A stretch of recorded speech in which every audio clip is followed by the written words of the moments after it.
Pada Jumat kemarin, Wakil Menteri Ketenagakerjaan Immanuel Ebenezer alias Noel resmi mengenakan rompi oranye KPK alias menjadi tersangka dalam kasus pemerasan sertifikat keselamatan dan kesehatan kerja atau K3. Dalam rilis tersangka, Noel sempat terlihat menangis dan juga tersenyum sambil mengacungkan dua jempol. Presiden Prabowo juga pada Jumat malam resmi mencopot Noel dari jabatannya.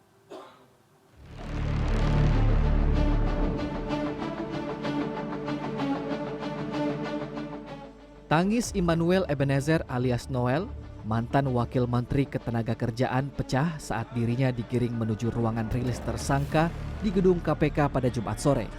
Tangis Noel menetes saat berjalan bersama 10 tersangka lainnya. Namun hanya selang beberapa menit, tangis itu berubah menjadi senyuman. Usai rilis, Noel di hadapan wartawan terlihat tersenyum bahkan mengacungkan dua jempol lalu meninggalkan ruangan rilis. Saat menuju tahanan KPK, Immanuel Ebenezer alias Noel meminta maaf kepada Presiden Prabowo, anak istrinya, dan masyarakat Indonesia. Tidak hanya itu, Noel juga berharap diberikan amnesti oleh Presiden Prabowo. Presiden Pak Prabowo, kedua, saya minta maaf kepada anak dan istri saya. Ketiga, saya minta maaf terhadap rakyat.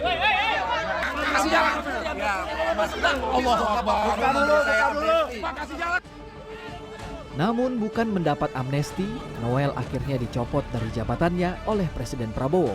Jumat malam, Menteri Sekretaris Negara Prasetyo Hadi menyampaikan, Presiden Prabowo telah menandatangani surat keputusan Presiden yang memberhentikan Immanuel Ebenezer dari jabatan Wakil Menteri Ketenagakerjaan. Baru saja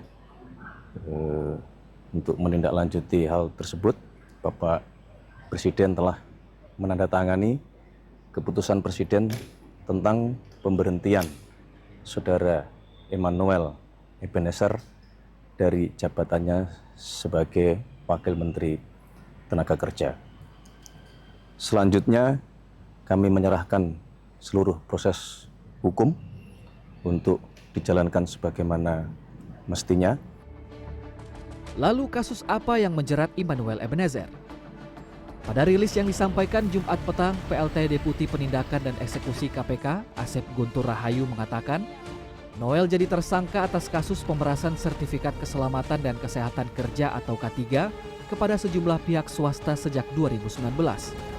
Pada kasus ini, Wamenaker Immanuel Ebenezer yang menjabat sejak Oktober 2024 diduga menerima uang haram sebesar 3 miliar rupiah dan motor Ducati. Kemudian bagaimana dengan pemain-pemain yang lama atau mungkin pegawai-pegawai yang lama? Nanti akan dilakukan pendalaman sama Pak Deputi, ya, sama Kasatgas Penyidikan, karena akan pasti ditarik mundur ke belakang sampai dengan di awal tahun 2019. Bicara soal pemerasan dalam pembuatan sertifikat keselamatan dan kesehatan kerja atau K3, pengamat ketenagakerjaan Timbul Siregar mensinyalir praktik suap atau pemerasan dalam sertifikasi keselamatan dan kesehatan kerja atau K3 sudah lama terjadi. Modusnya para pelaku mempersulit penerbitan sertifikat K3. Mau mendapatkan sertifikasi K3-nya harus dapat izin dulu. Nah, sekarang kan persoalannya izin yang harusnya diberikan oleh Kementerian Ketenagakerjaan dibuat tidak sedemikian mudahnya sehingga terjadi proses pemerasan tadi yang harusnya biayanya sekitar 275.000 dinaikkan, diperas sehingga jadi 6 juta. Dan ini merupakan hal yang sudah lama ternyata kan gitu ya. Lebih lanjut, Timbul mewanti-wanti pemerintah jika praktik pemerasan kerap dilakukan kepada pihak swasta, maka akan berdampak pada iklim investasi yang ujungnya sulitnya menciptakan lapangan kerja baru. Tim Liputan, CNN Indonesia.